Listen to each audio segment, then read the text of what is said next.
I'm so sorry, it has just come to my attention that I forgot to wish you all a happy Junetyfirst. It is Junetyfirst today. We are observing the holiday. Yesterday was Juneteenth. I also didn't mention Juneteenth, and then of course, Juneteenth was the day that the federal government has decided that we would celebrate Juneteenth, which is now a federal holiday. It occurred the day before on a Sunday, and so Juneteenth was observed on Monday, Juneteenth, and we are now discussing it here on Tuesday, Junetyfirst. And if, depending on how you react to this segment, I might be able to answer more of your questions tomorrow on Juneteenth, before Juneteenth and Juneteenth. I know that Republicans want to embrace Juneteenth. There are many Republicans who are embracing Juneteenth. You know, that really sacred feast day that no one had heard about until 5 minutes ago when the libs invented it. Republicans want to embrace Juneteenth because, one, it's supposed to be about freeing the slaves. The Republican Party freed the slaves. And two, we just don't want to be called racist. We are called racist all the time, unjustly, by the Dems, and it bothers us even when we say that it doesn't bother us, and we want any opportunity to show the libs that actually Democrats are the real racists, and we're not racist, but it's just, Juneteenth is just a bad idea. It's a dumb holiday, and the only point of Juneteenth is to make slavery, to put slavery more at the center of the American story, to emphasize the role of slavery in America, and crucially to emphasize the importance of the legacy of slavery when crafting all of our future policies. That the holiday is not about celebrating America for abolishing slavery, because it theoretically could be about that. If you had a holiday just to celebrate emancipation, then you could say, well, yeah, it's about how great America is for abolishing slavery. But that's not what it's about. Did you Google Juneteenth on Juneteenth? I did. I Googled Juneteenth, and there was a new doodle or a new animation on Google that was all sorts of African flags, the kind of African black nationalist flag, the red and the green and the black. And it was there, and those were all the colors that you saw on the image search, on the page itself. It wasn't a lot of American flags. It wasn't. Why is it that Juneteenth was pushed by the libs? Some conservatives acquiesced to it, but it's not like this was a movement that came out of the conservative side of the aisle or the Republican Party. It was pushed by the libs, and the libs are the ones that celebrate it. Why? Because the point of the holiday is to say that America is all about slavery. Slavery not only was not unique to America, but it's not even particularly distinctive to I don't need to tell you this, I've said it many times, but every country in the history of the world has had slavery at some point. Many countries still do. What makes the West unique is that we abolished slavery. Slavery still exists in Africa. It still exists in Asia. It still exists in certain indigenous cultures. And yet, the left in this country, which hates America, tries to make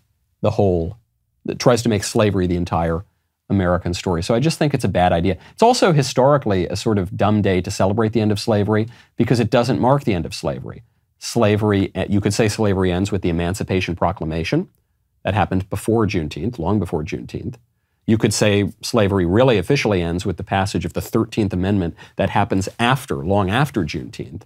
Juneteenth is just the day that the mail got to parts of Texas to tell the slaves that they had been freed prior. It has been, in some parts of Texas, a local tradition dating back in a lot of the state decades, but you could say in parts even earlier than that. But the only reason it's a federal holiday now is to dunk on America and make America seem worse and more evil and say that America's best days are going to be ahead of us and the past was awful and we're an enslaving, terrible country. So I get it. I know conservatives want to enjoy Juneteenth, but it's not there.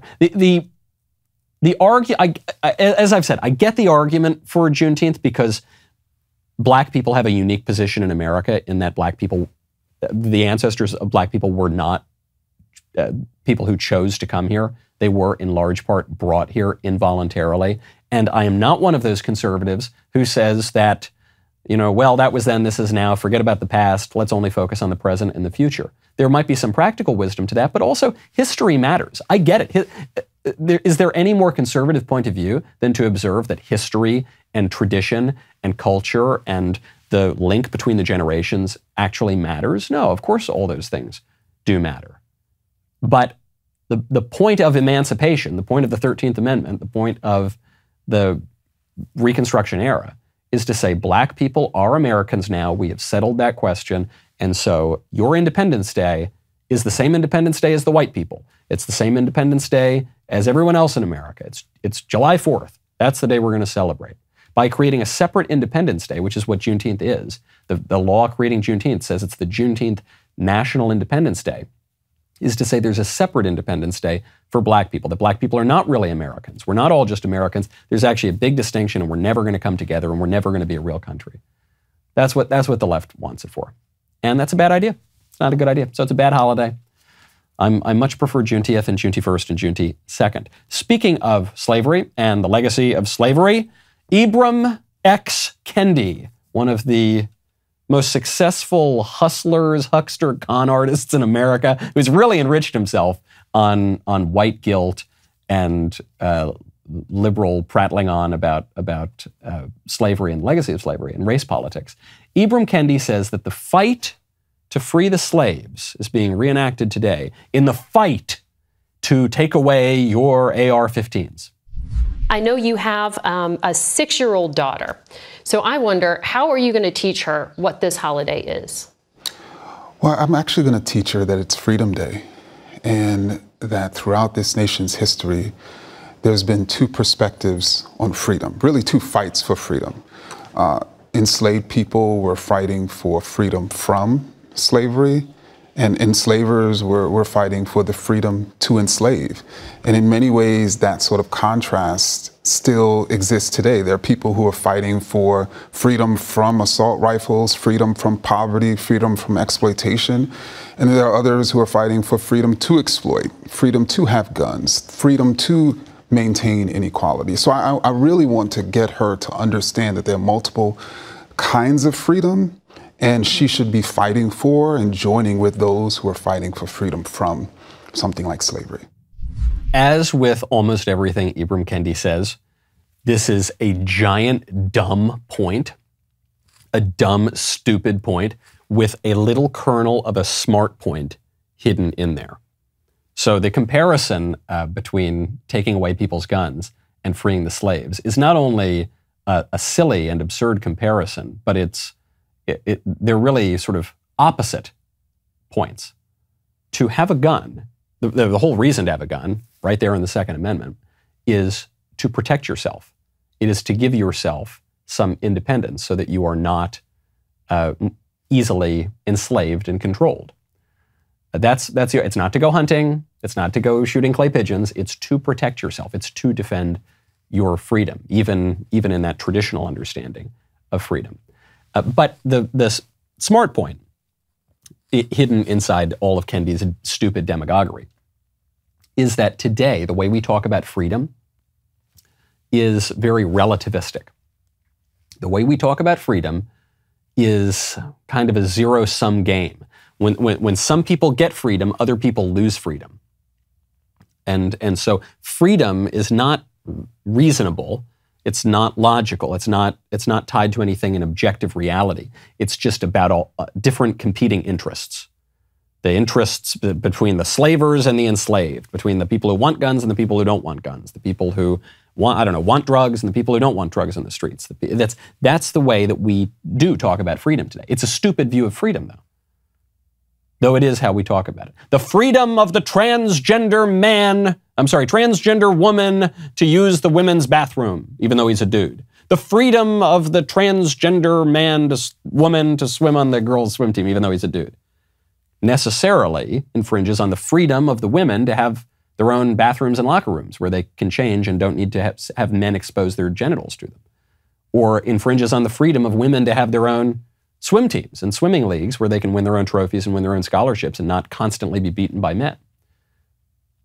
If freedom can describe all of those things, then yes, those freedoms are in conflict. But that's why there is no such thing as a freedom to transgenderism, as a right to transgenderism. the lib understanding of freedom as being able to do whatever you want to do and just follow your own desires is just a false one. And you're especially seeing this here, and Ibram Kendi is accidentally proving it to you. There's then the conservative understanding of freedom, which is that freedom is not sinning. Freedom is doing good. Freedom is doing what you're supposed to do. The man who sins is a slave to sin. That liberty, I've talked about this on the show many times, that liberty is not licentiousness. That you don't have a right to do something that is unreasonable and not to your benefit, as Edmund Burke says. You don't have a right to pretend to be a woman and go into the women's bathroom. You can't, because it doesn't make any sense, because it's not true, because you're not a woman. That's why you can't have a right to that. Even if some crazy activist with all sorts of crazy colored hair and lots of piercings or whatever and mutilated body parts says, I have a right to this. Well, no, that's just a thing you're saying. So you can say you have a right to, but why do you have a right to that? Why? There's no explanation. But a right that is inexplicable, a right that can't have some grounding in objective reality in, say, the natural law, is no right at all. So if we're gonna talk about real freedom, if we're gonna talk about real rights, we've got to ground it in reality. And that means we need to discard probably 90% of these supposed rights that have cropped up in recent years and that continue to crop up every day. Just like we need to discard 99% of the fake pronouns that have cropped up in recent years. You can call yourself by those pronouns. Yesterday we played a clip of a woman who calls herself, refers to her pronouns as bun self and fair self and all sorts of just completely made up words. You can say that those are pronouns, but they're not actually pronouns because pronouns are limited and they have something to do with objective reality. I'm glad you liked that clip. Now, hold on. Ring the bell. Please subscribe, like, do all that. Subscribe on Apple Podcasts, leave a 5-star review. And then copy this URL right now, wherever you are on your app. And you can copy that URL. You got it? And now text it to 3 of your best friends. I am concerned as a philanthropist. I have heard that there are actually still some people who do not listen to or watch the Michael Knowles Show. And this is very sad. These people are deprived. You can change that right now. You've got it in your power. Text it, email it to your friends, your relatives. Do an act of kindness and charity today. We'll see you next time.